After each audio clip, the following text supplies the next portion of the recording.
পরম প্রেমময় যুগপুরুষোত্তম শ্রী শ্রী ঠাকুর অনুকূল চন্দ্রের রাতুল রাঙা চরণে জানালাম আমার শতকোটি দণ্ডবৎ প্রণাম।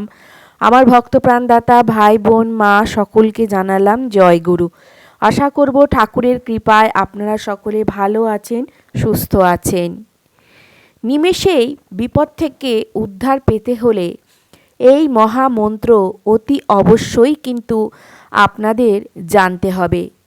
পরম দয়াল শ্রী শ্রী ঠাকুর বিপদ থেকে মুক্তি পাওয়ার জন্য এই মহামন্ত্র আমাদের প্রদান করেছেন। যদি কোনো দিন বিপদে পড়েন তাহলে এই মহামন্ত্রটি কাজে আসবেই আসবে, যেটি জপ করার মধ্যে দিয়ে মহাবিপদ সেকেন্ডেই কিন্তু কেটে যাবে। পরম দয়াল শ্রী শ্রী ঠাকুর যেসব বিধি বিধানগুলো দিয়েছেন, সকল বিধি বিধান আমাদের জীবনকে সুন্দর করার জন্য এবং আমাদেরকে বেঁচে থাকার জন্য কিন্তু দিয়েছেন। আমাদের জীবনে কখন যে বিপদ আসবে আমরা কিন্তু কেউই জানি না। এমন কেউ নেই যে সে কখনো বিপদে পড়েনি। কখনো না কখনো আমাদের জীবনে পরম আত্মীয়ের মতন এসে হাজির হয় এই বিপদ। যখন তখন এসে আমাদের জীবনে কড়া নাড়ায়। বিপদ কখনো সময় কখনো জায়গা দেখে না। এই সব বিপদে আমরা যে পড়ি অনেক সময় সেটা আমাদের কর্মের জন্য। বিপদ যেহেতু আমাদের বলে কয়ে আসে না, সেহেতু আমাদের আগে থেকে সতর্ক থাকতে হয়। এই বিপদকে আমাদের এই মূল্যবান জীবন থেকে সারা জীবনের মতন দূরে করার জন্য পরম দয়াল শ্রী শ্রী ঠাকুর আমাদেরকে বেশ কিছু কর্ম দিয়েছেন। তিনি বাণীর মাধ্যমে বলেছেন, করতে গেলে যা যা করে হাসিল তা হয়, সেই চলনে চললে তবে সাধন তারে কয়।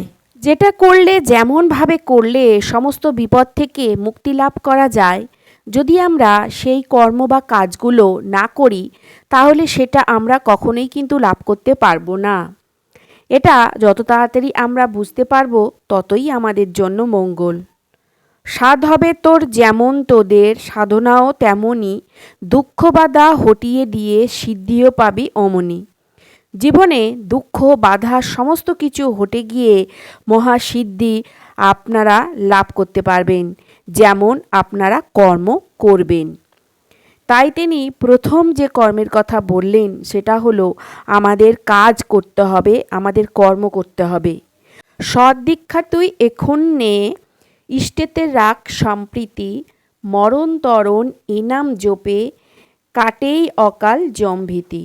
তিনি এক্ষুনি সৎ দীক্ষা নেবার কথা বলেছেন এবং ইষ্টের প্রতি সম্প্রীতি রেখে ইষ্টের বলা প্রত্যেকটি বিধি বিধানকে মেনে চলার কথা বলেছেন। তিনি মরণ তরণ এ নাম জপে যে মন্ত্রটি দিয়েছেন সেই মন্ত্র জপের মধ্যে দিয়ে জমভীতি অর্থাৎ মৃত্যু যোগও কেটে যায়, যার জন্য বিপদ আপদ মৃত্যুযোগ স্পর্শ করতে পারবে না।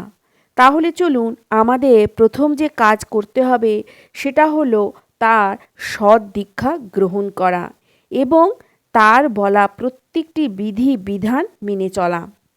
ঠাকুর আমাদের এরপর যেটা বলেছেন সেটা হলো ইষ্টবৃত্তি পালন করার কথা। ইষ্টবৃত্তি এমন একটা কাজ যার মধ্যে দিয়ে সমস্ত আপদ বিপদ গ্রহদোষ মৃত্যুযোগ ভাড়া সব কিছুকে জীবন থেকে দূর করতে পারি। তাই পরম দয়াল আমাদেরকে বারবার ইষ্টবৃত্তি পালন করার কথা বলেছেন। এই ইষ্টবৃত্তি করাতে ঠাকুর বেশি বেশি করে জোর দিতে বলেছেন। এরপর তিনি যে কথাটি বলেছেন সেটা হলো নাম জপ করা। নাম জপ করার কথা তিনি বলেছেন। ঠিকঠাকভাবে নিয়ম মেনে যদি আমরা নাম জপ করি তাহলে মহা সমস্যা থেকে মুক্তি লাভ করতে পারবো। এই নাম জপ আমরা কখন করব? নাম জপ আমরা সকাল সন্ধ্যা দুবেলাই কিন্তু পালন করব। তাছাড়া যখনই সময় পাব তখনই কিন্তু নাম জপ করব। মোদ্দা কথা হলো পরম দয়াল শ্রী শ্রী ঠাকুরের প্রত্যেকটি কথা মেনে নাম জপ ইষ্টভৃতি অতি অবশ্যই পালন করতেই হবে। তার দেখানো পথ ধরে এমনভাবে চলবো না বা এমন কোনো কাজ করব না যার ফলে আমাদের মূল্যবান জীবন নষ্ট হয়ে যাক। সুতরাং তার দেখানো পথ ধরে আমরা সৎভাবে চলব, তার দেখানো পথকে আমরা অনুসরণ করব।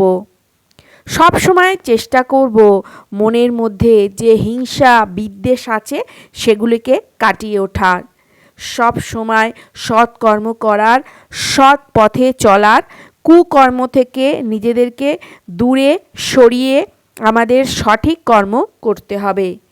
তাহলেই কিন্তু আমাদের মৃত্যু স্পর্শ করতে পারবে না।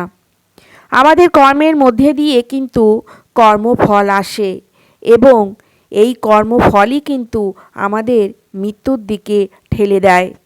সুতরাং যে যেমন কর্ম করবে সে তেমনই ফল পাবে।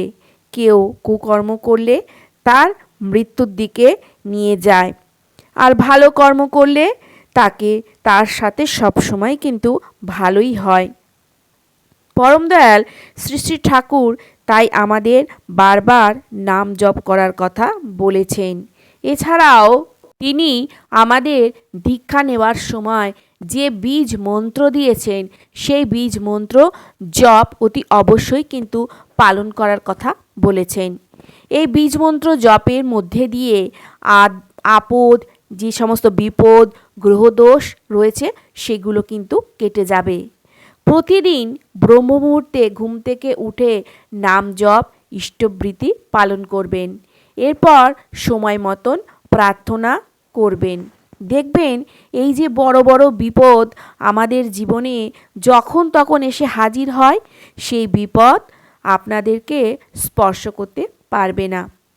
এই মহামন্ত্র জপ করার মধ্য দিয়ে সমস্ত প্রকারের সমস্যা, বাধা বিপত্তি, মৃত্যুযোগ ফাঁড়াকে দূর করতে পারবো।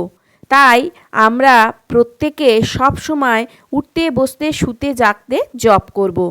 ঠাকুর বললেন, উষা নিশায় মন্ত্র সাধন, চলা ফেরায় জপ, যথা সময় ইষ্ট নিদেশ মুক্ত করাই তব।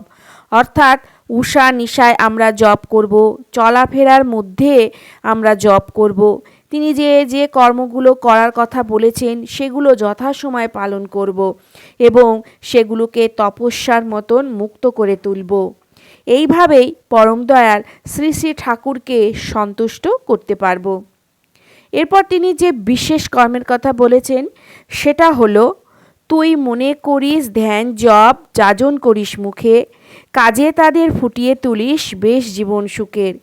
তিনি ধ্যান জপ করার কথা বলেছেন, মুখে মুখে যাজন করার কথা বলেছেন এবং সেগুলোকে নিজের কাজের মধ্যে ফুটিয়ে তোলার কথা কিন্তু বলেছেন। তবেই জীবনটা সুখময়, শান্তিময় ও বিপদমুক্ত হয়ে উঠবে। আমাদের আচার আচরণ চরিত্রকে ঠিক করতে হবে, ভালোভাবে চলার চেষ্টা করুন এবং পরম দয়াল শ্রী শ্রী ঠাকুরের বলা ইষ্টবৃত্তি, নাম জপ, প্রার্থনা সময়ে পালন করুন। তাহলে কোনো দিন কোনো বিপদ আমাদের স্পর্শ করতে পারবে না, এমনকি মৃত্যু ফাঁড়াও কিন্তু কেটে যাবে। তাহলে আপনারা জানতে পারলেন যে কোন কোন জিনিসগুলো পালন করার মধ্যে দিয়ে আমাদের জীবনে বড় বড় যে বিপদগুলো অজান্তেই চলে আসে সেই বিপদগুলো আমরা কাটিয়ে উঠতে পারবো। তাহলে আশা করি আজকের ভিডিওটা আপনাদের ভালো লাগবে। আর যদি ভালো লাগে তাহলে অতি অবশ্যই একটা করে লাইক করবেন, কমেন্ট করবেন, বেশি বেশি করে আমার ভিডিওটা শেয়ার করবেন, যাতে ঠাকুরের কথা আরও চারিদিকে ছড়িয়ে পড়ে, আরও 5 জন ঠাকুর সম্বন্ধে জানতে পারেন, সচেতন হতে পারেন, বিপদ থেকে মুক্ত হতে পারেন। আর যারা এখনও পর্যন্ত আমার পরিবারের সদস্য হয়ে উঠতে পারেননি তারা আমার চ্যানেলটাকে সাবস্ক্রাইব করে আমার পরিবারের সদস্য হয়ে যান আর আমার পাশে থাকুন। কালকে আসছি আরেকটি নতুন ভিডিও নিয়ে। আর সবাই ভালো থাকুন, সুস্থ থাকুন, সাবধানে থাকুন, আনন্দে থাকুন। ঠাকুরের কাছে এই প্রার্থনা করি, ঠাকুর সদা সর্বদাই আপনাদেরকে ভালো রাখুক, আনন্দে রাখুক আর খুশিতে রাখুক। কালকে দেখা হচ্ছে। জয় গুরু।